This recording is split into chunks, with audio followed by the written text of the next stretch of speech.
Last class से किसी को कोई इश्यूज हैं तो प्लीज पूछ लें।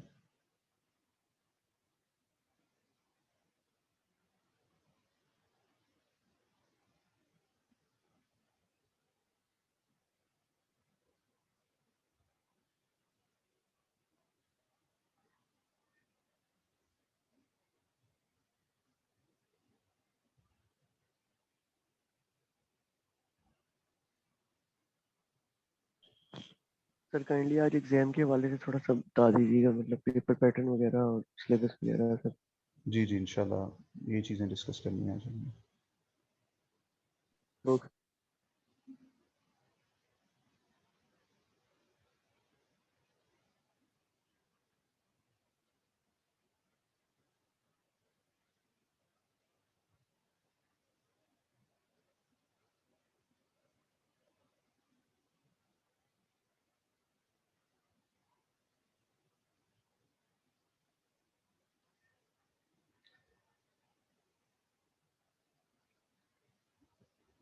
अच्छा जी, मैं थोड़ा सा रिकॉल करता हूँ लास्ट क्लास की क्लासेस चीज़ें और फिर इंशाल्लाह वहाँ से स्टार्ट करते हैं।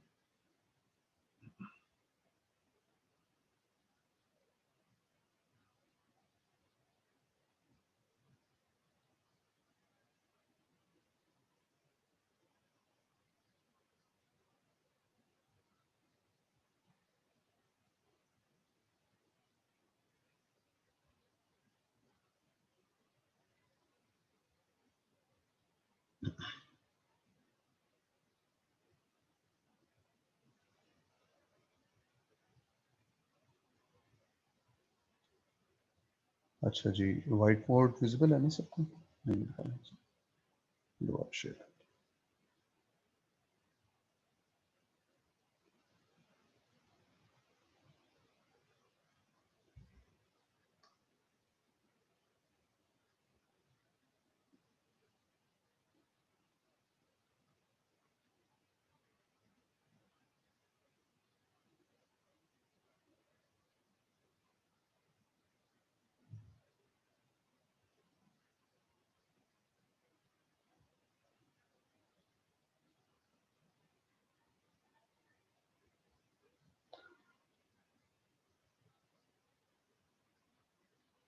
ओके जी, स्टार्ट करते हैं। बिस्मिल्लाहिर्रहमानिर्रहीम। हमने लास्ट टाइम जो है वो सिंटैक्स एनालिसिस का स्ट्रक्चर ओवरऑल देखा था कि कैसे लेक्सिकल जो है उसके लिए किस रूल की ज़रूरत पड़ेगी।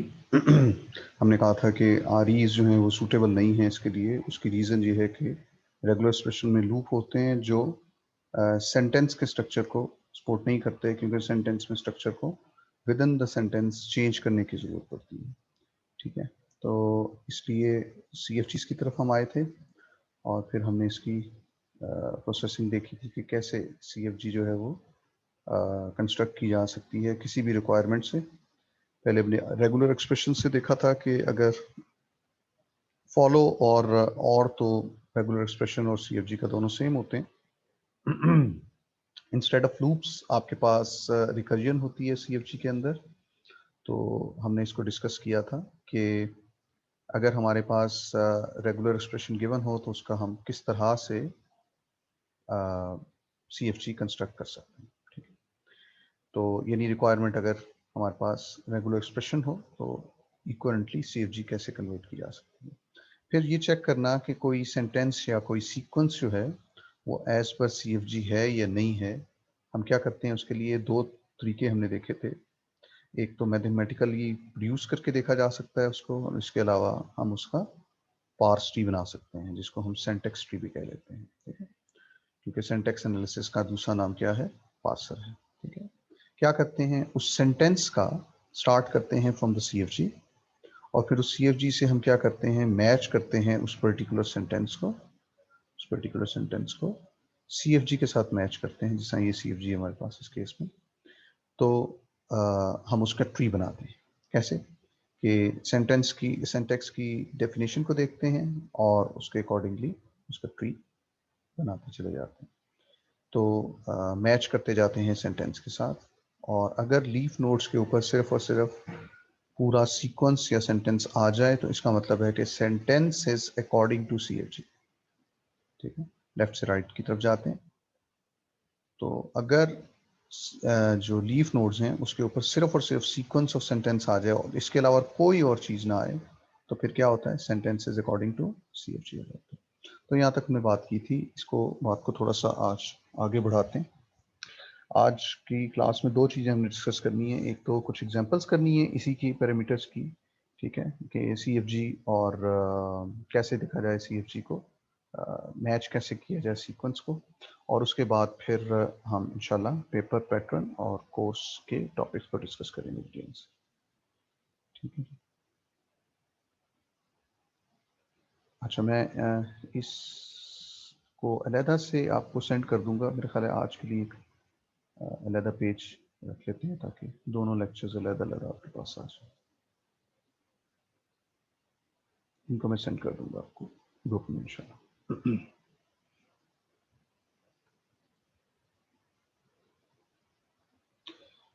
अच्छा जी, तो अगर हमारे पास एक CFG हमें कहा जाए कंस्ट्रक्ट करनी है, देखें असल में हमने CFG जो है वो अपने प्रोग्राम के लिए बनानी है, ठीक है। तो जब हम प्रोग्राम के लिए CFG कंस्ट्रक्ट करते हैं, यानी होगा क्या कि हमारे पास यूज़र का एक प्रोग्राम होगा जो आएगा, उसको हम मैच करेंगे किसके साथ, इनबिल्ट CFG के पास। ये CFG कहाँ इनबिल्ट होगी, सेंटेक्स के फेस के अंदर इनबिल्ट होगी, सेंटेक्स फेस में। ज़ाहिर अभी तो ये जस्ट थ्योरी की फॉर्म में है, बाय द एंड ये इंप्लीमेंट हुई होगी, ठीक है। तो इसको मैच किया जाता है प्रोग्राम के साथ। तो इसका मतलब है एक रूल होगा जिसको अगर प्रोग्राम के साथ मैच करेंगे। अब मैच का तरीका हमने अभी जस्ट सीखा है, वो क्या है कि मैच करने का तरीका क्या है कि हम इसका पार्स ट्री, और पार्स ट्री बन जाने का क्या क्राइटेरिया है, उसका क्राइटेरिया सिंपली ये है कि अगर लीफ नोड्स के ऊपर ट्री के पूरा प्रोग्राम आ जाए तो program is according to CFG या CFG सपोर्ट्स द प्रोग्राम। इस बात का मतलब यहाँ तक पॉइंट क्लियर है सबको, टारगेट क्लियर है? जी सर। ओके, चलिए लेट्स स्टार्ट इट। अब देखें, अब हम एक एग्जांपल लेते हैं। सपोज हमारे पास प्रोग्राम हो, C++ का प्रोग्राम है, और आपके ज़हन में देखिए सबसे पहले CFG कंस्ट्रक्ट करने के लिए आपको रिक्वायरमेंट का एनालिसिस करना चाहिए। रिक्वायरमेंट एनालिसिस, अब इस फेज में से मैं आपको गुजार रहा हूँ, क्या करनी है रिक्वायरमेंट का एनालिसिस। सपोज हमारे पास जो रिक्वायरमेंट है वो ये है कि आपके पास CFG का गिवन प्रोग्राम। अब CFG के प्रोग्राम में हम आसानी के लिए रख लेते हैं कि CFG का ऐसा प्रोग्राम है जो जिसमें हेडर फाइल्स होती हैं, आपको पता है, फिर मेन होता है, फिर क्लासेस आप लिख सकते हैं, यूजर डिफाइंड फंक्शन बेटा लिख सकते हैं, फिर आप स्ट्रक्चर बना सकते हैं। लेकिन अभी सिंपली हम ये करते हैं कि एक छोटा एग्जांपल ले लेते हैं कि जिसमें हेडर फाइल्स और मेन बिल्कुल छोटा ITCP वाला जैसे आप प्रोग्राम लिखते थे कि हेडर फाइल्स लिखते थे, उसके बाद फिर ऐसे करके, ठीक है, एक या एक से ज्यादा, ठीक है, और उसके बाद फिर मेन लिखते थे और इसके अंदर सारा प्रोग्राम लिख देते थे, ठीक है। तो अगर आप देखें जहन में, ये रिक्वायरमेंट का एनालिसिस है कि आपने जहन में उसको बना लें या स्केच आउट कर लें कि रिक्वायरमेंट कैसी होगी, फिर अकॉर्डिंगली आप CFG उसके डिजाइन करना शुरू करें। अब CFG जब डिजाइन करनी है, पहला क्या स्टेप हो गया, रिक्वायरमेंट का एनालिसिस। ये क्या है, to construct the CFG, to construct या फॉर्म CFG। क्या करना है सबसे पहला काम, रिक्वायरमेंट का एनालिसिस करें। सेकंड काम क्या करें कि CFG को देखें कि CFG आपकी जो है वो उसमें ये कैसे आएगी चीजें, कौन कौन सी चीजें इसमें फॉलो हो रही हैं, कौन कौन से, तीन चीजें देखनी है आपने कि इस रिक्वायरमेंट के अंदर जो ऊपर लिखी है इसमें फॉलो कहाँ है, तीन ही चीजें होंगी याद रखें, और कहाँ है यानी कि ऑप्शंस कोई हैं, और फिर क्या है, रिपीटिशन कहाँ है, रिपीटिशन की जगह क्या होगी यहाँ पे, रिकरियन। ये तीन चीजों का आपने आंसर करना होगा अपने पास, ठीक है। तो देखें जरा, हम ये देखें सीक्वेंस से ही हमें पता चल रहा है कि पहले हेडर फाइल्स आती हैं, उसके बाद फिर एक मेन का ब्लॉक आता है, उसके अंदर मेन के अंदर फिर और बहुत सी चीजें आती हैं। क्या आती हैं? बहुत सी इंस्ट्रक्शंस आती हैं, बहुत सी इंस्ट्रक्शंस आती हैं जो रिपीट होती हैं, जो रिपीट आती हैं। तो देखें इसके मतलब है यहाँ पे कहीं रिपीटिशन आएगी। ये क्या ब्रेसेस एक से ज्यादा लिख सकते हैं? नहीं, ये एक ही दफा आती है। तो इसमें किसी किस्म का कोई लूप नहीं है। कोई ऑप्शन है और मेन के अलावा और लिखने का? अब हम जब डिस्कस कर रहे हैं कि प्रोग्राम में सिर्फ एक ही फंक्शन होगा, सादा वाला हम प्रोग्राम बना रहे हैं, तो ऑब्वियसली कोई और ऑप्शन भी नहीं है। ठीक है, फॉलो में क्या आ गया? इसका मतलब हेडर फाइल्स आएंगी, उसके बाद फिर मेन आएगा। तो ठीक है जी, मैं एक नॉन टर्मिनल से स्टार्ट करूंगा, ये सेकंड स्टेप करूँ इन दो की बेस पे। क्या प्रोग्राम कैसा होगा? स्टार्ट में जी हेडर फाइल्स आती हैं, अब इनको डिफाइन कर लेंगे इस नॉन टर्मिनल में। याद है आप लोगों को मैंने बताया था कि क्या करना चाहिए, किसी भी आरी में ही बता दिया था कि अलहदा अलहदा नॉन टर्मिनल डिफाइन करके उस चीज को डिफाइन करें तो उसको लेके चलना आसान हो जाता है। हेडर फाइल्स, उसके बाद क्या आता है जी? ठीक है जी, उसके बाद मेन का ब्लॉक आता है। चलो ठीक है जी, ये दोनों स्ट्रक्चर देखें, ये हेडर फाइल्स आ गया, ठीक है, और यहाँ पे क्या आ गया? उसके फॉलो बाय। तो अब इन दोनों नॉन टर्मिनल्स हैं, तो बाय देन इनको डिफाइन करना है। ठीक है जी, डिफाइन कर लेते हैं। हेडर फाइल्स कैसी होंगी? Let's see then. अच्छा, अब प्योरली स्पेसिफिकली फोकस कर लें हेडर फाइल्स में। कितनी होती हैं? एक या एक से ज्यादा? एक से ज्यादा। कम से कम कितनी होती हैं? कम से कम 0 नहीं हो सकती, इसको एम्प्टी नहीं छोड़ा जा सकता। तो क्या होंगी? कम से कम एक से ज्यादा होंगी। ठीक है, इसका मतलब है ज़हन में लाएं, अगर ये आरी होता तो कुछ ऐसा ना होता। ठीक है, तो इसका मतलब है कि हेडर फाइल जो हैं वो इस किस्म की, और इस किस्म के मैकेनिज्म को हम CFG में कैसे लिखते हैं? हम कहते हैं उसका बेस केस लिखो, उसके बाद क्या लिखो? उसका base case followed by recursive, isn't it? अगर ये ऐसे करके होता तो ऐसे होता। अब यही वो ओवरऑल व्यू है जिसको हमने यहाँ अप्लाई करना है। अच्छा, एक हेडर फाइल कैसी होगी जी? ये पहले का मतलब क्या होता है? बेस केस, एक चीज कैसे आ रही है, वन चीज कैसे आ रही है। ठीक है, तो देख रहे हैं जी, बेस केस लिखने लगा। बेस केस में क्या की चीजें हैं? हेडर फाइल जी हैश सिंबल से स्टार्ट होती है, उसके बाद उसमें इंक्लूड आता है, एज इट इज आता है इसलिए एज इट इज लिखना है, फिर लेस देन का सिंबल आता है, फिर ग्रेटर देन का सिंबल बाद में आता है। इन दोनों के दरमियान में क्या चीज आती है? हेडर फाइल का नाम। नाम क्या होता है किस चीज का? आइडेंटिफायर। उसके बाद कभी आप डॉट एच लिखते हैं, कभी डॉट एच नहीं लिखते, यूजर पे छोड़ते हैं, ऑप्शन देते हैं उसको। ठीक है, और है इसका मतलब है किस चीज में, किस चीज में और है? छोटा करके लिखिए, आईडी। कभी डॉट एच लिखूं चाहे, और चाहे ना लिखूं, खाली छोड़, तो ये ऑप्शन दे दिया मैंने और क्लोज कर दिया। तो इस तरह से आपकी एक हेडर फाइल हो जाए। इसकी जगह आप डॉट एच एप्सिलॉन की बजाय आप ये भी लिख सकते हैं, डॉट एच, ये ऑप्शन भी होता है। ठीक है, तो दोनों ही दुरुस्त है। यहाँ तक क्लियर है जी सबको, एक हेडर फाइल का कैसे स्ट्रक्चर बनेगा?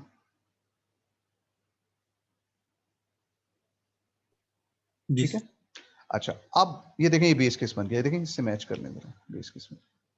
बेस केस बनने के बाद आपने क्या करना होता है? रिकर्सिव केस बनाना, और रिकर्सिव केस में लिखें। रिकर्सिव केस में देखें क्या है? सबसे पहले बेस केस लिखें। अच्छा, इसकी बजाय अल्टरनेटिवली HA भी लिख सकते थे आप, कोई हर्ज नहीं है, सीक्वेंस से कोई फर्क नहीं पड़ता, लेकिन मैं इसी को लिख लेता हूँ। पहले हेडर फाइल लिखनी है जी, as it is base case copy कर दें। ठीक है जी, ये लें जी, उठा के base case as it is copy कर दिया हमने।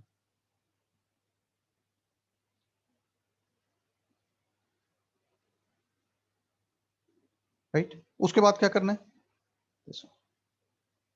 डेफिनेंट को रिकर्सिवली कॉल कर लें। कौन है इस वक्त डेफिनेंट? HF। HF को रिकर्सिवली कॉल कर, राइट। तो एक या एक से ज्यादा हेडर फाइल आपके पास आ जाएंगी। ठीक है जी,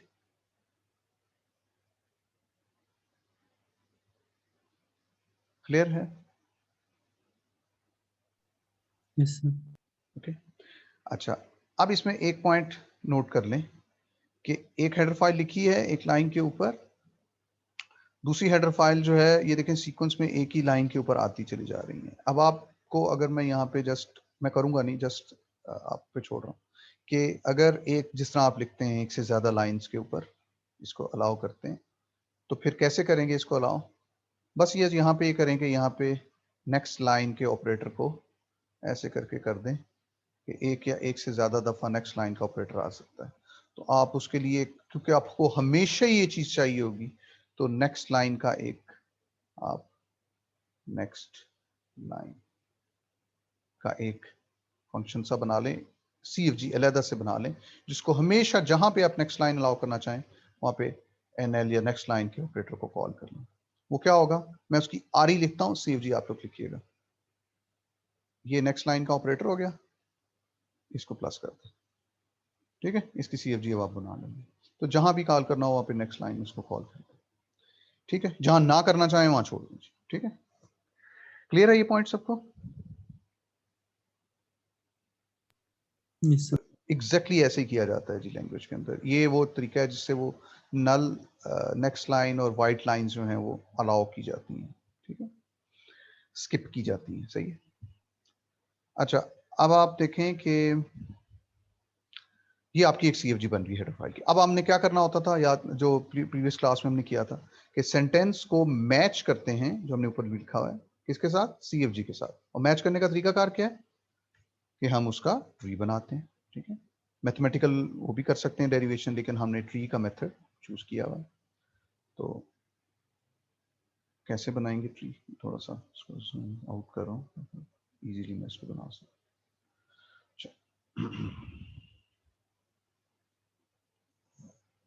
अच्छा जी, क्या बन जाएगा? दिस विल बी, कहाँ से स्टार्ट करना है, क्या था वो कि हमेशा CFG बनाते हुए आप CFG से स्टार्ट करें। तो CFG क्या है जी हमारी? CFG है जी प्रोग्राम, यहाँ से स्टार्ट हो रही है। और इसके डेफिनेशन, एक ही डेफिनेशन है, ऑप्शन तो है ही कोई नहीं। तो HF और दूसरा इसका हिस्सा क्या है, दैट इज मेन। अच्छा, मेन तो हमने बनाया ही नहीं अभी उसके लिए CFG, तो HF हमने बना लिया है, उसको ही मैच करना है हमने। इस हिस्से को सिर्फ मैच कर पाएंगे इसमें। तो देखते हैं जी, हेडर फाइल गौर से देखिएगा इसको। अब इसकी दो डेफिनेशन है, याद रखिए। तो दोनों ऑप्शंस को लैंग्वेज चेक करेगी, दोनों ऑप्शंस को हम लोग चेक करेंगे, ठीक है। लैंग्वेज यानी कि कंपाइलर सिंटैक्स का फेज क्या करेगा, दोनों हिस्सों को चेक करेगा। पहले इधर जाएगा, इसको चेक करेगा कि क्या ये इसके साथ मैच करता है, अगर मैच करता है तो फाइन, ठीक है। अगर नहीं करता तो फिर दूसरा हिस्सा, क्योंकि ऑप्शन है, तो फिर उसको भी चेक करेगा। और दोनों मैच नहीं करते फिर कहेगा नहीं जी, अकॉर्डिंग टू CFG नहीं। ये सिंपल सा मैकेनिज्म। तो देखिएगा जरा क्या करेगा, पहले इस हिस्से में जाएगा,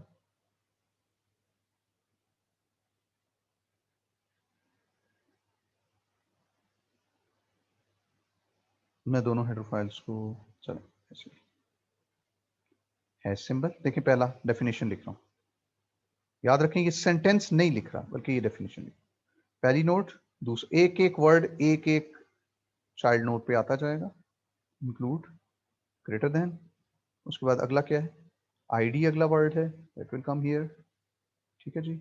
उसके बाद अगला वर्ड क्या है, ऑप्शन है, देखिए दो वर्ड्स एक वर्ड में, एक ही वर्ड आएगा लेकिन ऑप्शन है, क्या, या डॉट एच आएगा या एप्सिलॉन आएगा, इसी तरह लिख दें। अगला क्या है, क्लोजिंग, क्लोजिंग ब्रैकेट तो नहीं, ग्रेटर देन का सिंबल, ठीक है। यहां तक आ गया। अब इसको मैच करेगा ग्रामर को, ग्रामर की डेफिनेशन को मैच करेगा सेंटेंस के साथ। तो सेंटेंस क्या है हमारे पास, सेंटेंस में यहां अलग से भी लिख लेता हूं ताकि आसानी से इसको हम देख सकें। आईओस्ट्रीम लिखा था, ठीक है, और साथ हमने कहा है राइट। अच्छा, अब आप देखें सेंटेंस को मैच करेगा, है सिंबल है जी सेंटेंस में कहीं, हाँ जी बिल्कुल है। आप कहेंगे सर दो दो जगह पे एक ये भी है, एक ये भी, कौन सा पिक करेगा, एनीवन, कोई भी पिक कर लेगा बेटा। नोट कीजिए, पहला पिक नहीं करेगा, कोई हमने रिस्ट्रिक्शन नहीं लगाई हुई कि पहला वाला पिक करे। इस जो इसको सीक्वेंस मिलेगा, स्ट्रीम जिसकी हमने बात की हुई सीक्वेंस में 1 2 3 4 5 6 7 8 9 10 11, जो सीक्वेंस में लेक्सिकल से इसको फेज मिलेगा सेंटेक्स को, उसमें है सिंबल जहां भी आएगा उसको पिक कर लेगा। अब मैं जानबूझ के देखें ये कर रहा हूँ, ये वाला फर्स्ट कर, ये है सिंबल, ये वाला पिक कर लेता हूँ, फिर ये पिक करेगा तो इंक्लूड ऑब्वियसली ये वाला होगा ना, क्योंकि इंक्लूड पीछे वाला तो जा नहीं सकता, हैश के बाद पीछे तो नहीं है, इंक्लूड उसके बाद है, हैश के बाद इंक्लूड सिर्फ एक ही आ रहा है ये, तो ये वाला होगा। ठीक है, हो गया जी। ग्रेटर देन का सिंबल कौन सा होगा, ये वाला होगा फर्स्ट करें। ठीक है, उसके बाद आईडी, आईडी से भी फिर ये वाला कोनियो चेक करेगा, ये नहीं जी, कोनियो चेक कर लिया। फिर डॉट एच ले लेगा, यहाँ से डॉट एच लिखा है या एप्सिलॉन छोड़ा, कुछ भी नहीं लिखा, डॉट एच लिखा है तो पिक कर लेंगे। ग्रेटर देन का सिंबल, ये पिक कर लेंगे। सेंटेंस की डेफिनेशन खत्म हो गई है, कोई नॉन टर्मिनल नहीं है एचएफ के अंदर। ठीक है, एचएफ के अंदर कोई नॉन टर्मिनल नहीं बचा, बस खत्म हो गया। अब बताएं सेंटेंस खत्म हुआ है? नो, सेंटेंस का एक पूरा बड़ा हिस्सा जो है वो रह गया है। क्या लीफ नोट्स के ऊपर पूरा सेंटेंस आ गया? क्राइटेरिया क्या होता है? लीफ नोट्स पे पूरा सेंटेंस आ जाना, जो लास्ट टाइम मैंने लिखा हुआ था। लीफ नोट्स पे कंटेन्स कंप्लीट सेंटेंस या सीक्वेंस कह लें ओवरऑल। ठीक है, ओनली भी डाल दें कि क्या है, leaf notes contains only complete sentence, सिर्फ सेंटेंस लेगा और सेंटेंस पूरे का पूरा लेगा, कुछ और छोड़ेगा नहीं सेंटेंस में, तो इसने पूरा एक हिस्सा छोड़ दिया। इसका मतलब है ग्रामर की इस डेफिनेशन से सेंटेंस जनरेट नहीं होता। Okay fine. फिर अगर ये फर्ज करें ये आयो स्ट्रीम पिक कर लेता, तो यहाँ पे आपको पता है कि क्या आ जाता, आयो स्ट्रीम आ जाता अल्टरनेटिवली, और यहाँ डॉट एच की बजाय ये क्या पिक कर लेता, ऑब्वियसली एप्सिलॉन पिक कर लेता। अब फिर ये वाला रह जाता, तो दोनों में से किस्सा मुख्तसर की एक हेडर फाइल पिक हो जाती अगर ये बेस केस पिक करता। इसका मतलब है बेस केस की तरफ जाएं तो सेंटेंस जनरेट नहीं होता। ठीक है जी, तो ये इस तरह से ये वो चेक हैं जिनमें से हमारा कंपाइलर गुजरता है। अच्छा, अब बेस केस तो नहीं हुआ, फिर कोई और केस भी है? यस, सेकंड ऑप्शन है। उस ऑप्शन में और इसमें सिर्फ इतना फर्क है कि आखिर में एचएफ आता है। अब पहला ऑब्वियसली ये वाला पिक करेगा। अब अगेन याद रखें कि ये भी कोई रिस्ट्रिक्शन नहीं है कि पहला ये पिक करेगा, फिर ये इधर जाएगा, देख जाएगा तो इसको इससे पहले वाली हेडर फाइल फिर मिस हो जाएगी। ठीक है, और एक नॉन टर्मिनल एक्स्ट्रा पड़ा रह जाएगा, और लीफ नोट्स ये वाला क्राइटेरिया हमारा फुलफिल नहीं होगा। तो क्या आ जाएगा जी यहाँ पे, दिस विल कम के यहाँ पे ये आयो स्ट्रीम,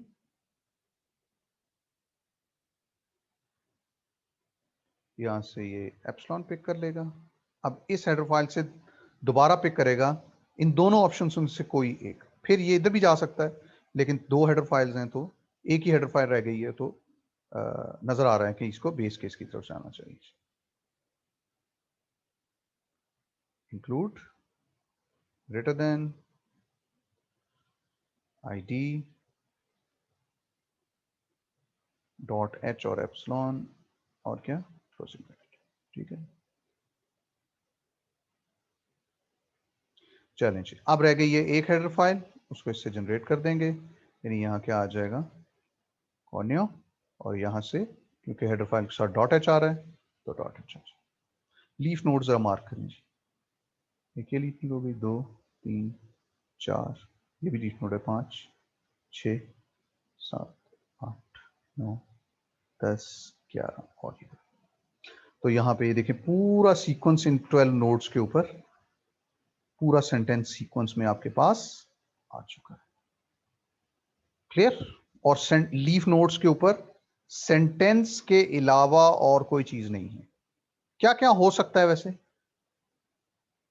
ठीक है, क्या क्या हो सकता है? कोई नॉन टर्मिनल हो या कोई और टर्मिनल आ जाए, कोई नॉन टर्मिनल आ जाए सिंपली, या फिर कोई और चीज आ जाए, सेंटेंस के अलावा कोई चीज आ जाए।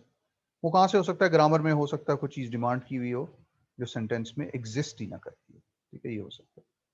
अच्छा, अब देखें अगर ये जस्ट फॉर द सीक्वेंस, अगर ये यहाँ पे हेडर फाइल यानी नॉन बेस केस की तरफ जाने की बजाय उसके पास ऑप्शन था इधर भी जाता, तो अब देखें ये भी आपकी लीफ नोड बन जाती। अब इसके अगेंस्ट आपके पास सेंटेंस में कोई चीज अवेलेबल है? नथिंग, कुछ भी अवेलेबल नहीं है, तब भी ये सेंटेंस अकॉर्डिंग टू सीएफजी नहीं होता, क्योंकि ये जो ओनली का वर्ड है ये पूरा नहीं होता। लीफ नोट्स पर सेंटेंस के अलावा और कोई चीज नहीं होनी चाहिए, तो पड़ी हुई है लीफ नोट पे क्या? एक नॉन टर्मिनल एचएफ पड़ा हुआ है, तो इसका मतलब है इसको रिकर्सिव केस की तरफ आखिरी दफा में नहीं जाना चाहिए। क्लियर हो गई बात जी सबको? सर ये आपने आईओ स्ट्रीम और कोइन टचअप सिर्फ समझाने के लिए लिखा है सर, पेपर में तो नहीं लिखना होगा ये, हम जी सिर्फ नहीं, आईडी और डाटा। जी नहीं, बिल्कुल भी नहीं, ये जस्ट एक एग्जांपल है। ठीक है, ठीक है, ये एग्जांपल सही हो गया। Yes sir. अच्छा, अब देखें आपके प्रोग्राम का एक हिस्सा आपने बना लिया, एक नॉन टर्मिनल आपको अभी भी इस पूरे ऊपर ओवरऑल प्रोग्राम की सीएफजी में नजर आ रहा है, वो क्या है? मेन। ये हमने क्यों छोड़ दिया? इसलिए मैंने ओवरऑल आपको स्केच बता दिया कि इस तरह से, इससे वैसे आपको एक आइडिया हो रहा होगा कि ओवरऑल प्रोग्राम की एक किस तरह से एक सीएफजी मेमोरी के अंदर बनती है, सॉरी माफ कीजिएगा, सीएफजी की किस तरह से ट्री बनता है पूरे प्रोग्राम का, जो ग्रामर के मुताबिक बनता है और उसका ट्री स्ट्रक्चर बनने के बाद मेमोरी में सेव हुआ होता है, और पूरा देखें उसका रिलेशन होता है सारे का सारा। ठीक है, क्योंकि ट्री हमेशा क्या होता है, नोड्स उसके आपस में क्या होती है, रिलेशन होता है ना नोड्स का। देखें जिस तरह इसको देखें, ये डीप है ज्यादा और ये जो है वो अप नोड्स हैं, तो आपको पता है अच्छी तरह एज अ डाटा स्ट्रक्चर के अंदर आप पढ़ते थे कि डीपेस्ट ऑपरेशन पहले परफॉर्म होता है। व्हाई? रूल है कोई? नहीं नहीं, रीजन है। रीजन क्या है, ये देखें जरा, इस एच एफ को देखें जरा, एच एफ की लीफ नोड्स कौन सी हैं, सॉरी चाइल्ड नोड्स कौन सी हैं, ये जब तक ये सारी नहीं मिल जाती ये रिजॉल्व नहीं हो सकता ना।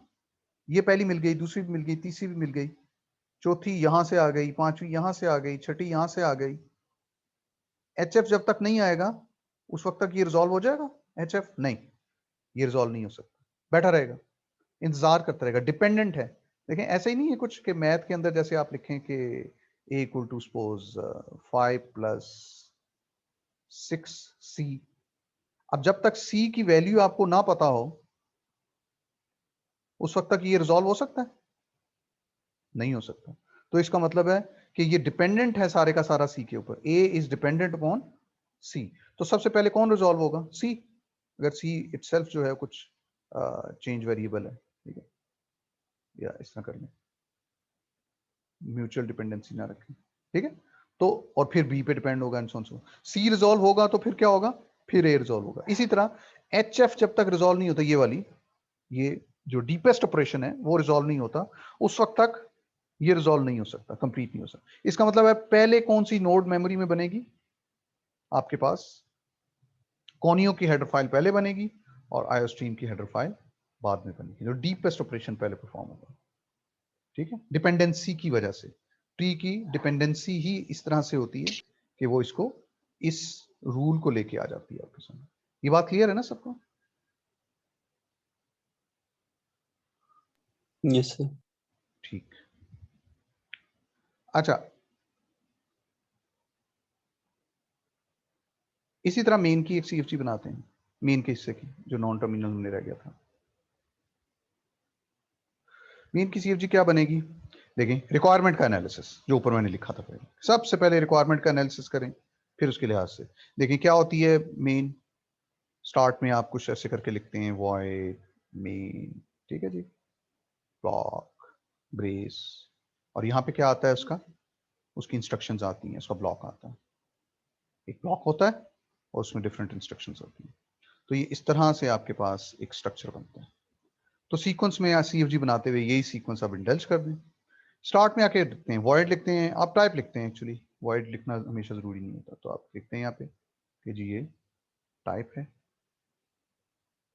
फिर मेन का कीवर्ड एज इट इज आता है मेन के फंक्शन में। यूजर डिफाइंड फंक्शन होगा तो यहाँ पे क्या आएगा, आईडी आएगा। ठीक है, फिर फंक्शन का ब्लॉक आता है जो कभी एम्प्टी भी हो सकता है और कभी कभी कोई वाइड भी लिख सकता है उसके अंदर। ठीक है, उसके बाद क्या आता है, देखें सीएफजी को मल्टी लाइन में बेशक ले जाएं, कोई फर्क नहीं पड़ता, तो अगर यहाँ लिखना चाहें तो यहाँ भी लिख सकते हैं। ब्रेस आता है जी, ब्रेस से शुरू होता है, ब्रेस से एंड होता है मेन का ब्लॉक।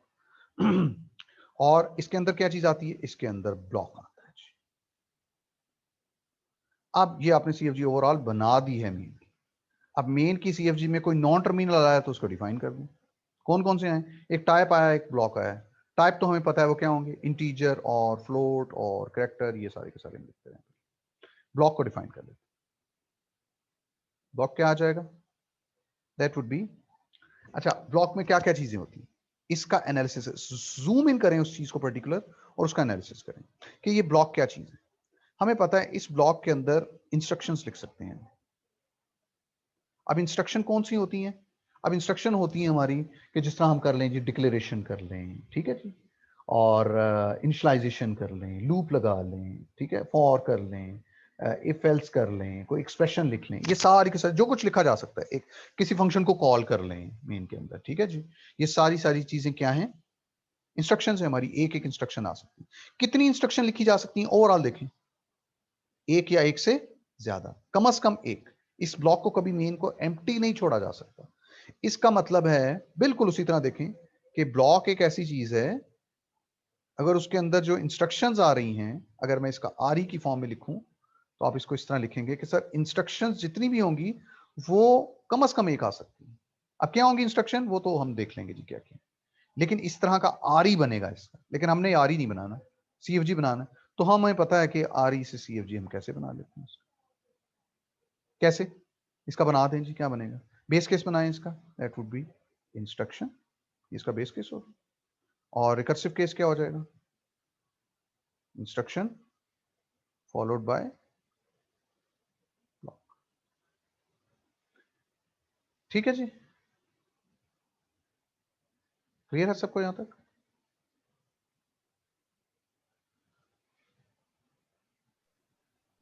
अच्छा, अब इंस्ट्रक्शन को देख लें। इसमें कोई नॉन टर्मिनल डिफाइन किया है नहीं हमने? Yes, instruction. तो देखिए किस तरह आप छोटी छोटी प्रॉब्लम को डिवाइड करते जा रहे हैं और ओवरऑल एक बड़ी सीएफजी आपके पास कंस्ट्रक्ट होती जा रही है, ठीक है, जस्ट रिक्वायरमेंट के एनालिसिस की बेस। तो इंस्ट्रक्शन क्या है? इंस्ट्रक्शन कहेंगे सर ठीक है जी, इसमें हम डिक्लेरेशन की स्टेटमेंट लिखते हैं, ऑप्शंस होते हैं बहुत से हमारे पास, एक वक्त में एक लिखते हैं, लेकिन ऑप्शन होते हैं। क्या? डिक्लेरेशन हो सकता है, इनिशियलाइजेशन हो सकती है जी, और हम इसके अंदर जो है एक्सप्रेशन लिख सकते हैं, कोई अरिथमेटिक एक्सप्रेशन, ठीक है जी, और कोई इफ एल्स कर सकते हैं, ब्लॉक बना सकते हैं, ठीक है, और हम इसके अंदर सर लूप्स लिख सकते हैं, ठीक है, और किसी फंक्शन को कॉल कर सकते हैं, ठीक है, सही है। तो इस तरह से और बहुत सी चीजें सर, तो जितनी आएंगी वो यहां पे लिखते जाएंगे। अब इंस्ट्रक्शन का क्या रूल हो गया? सीएफजी हो गई या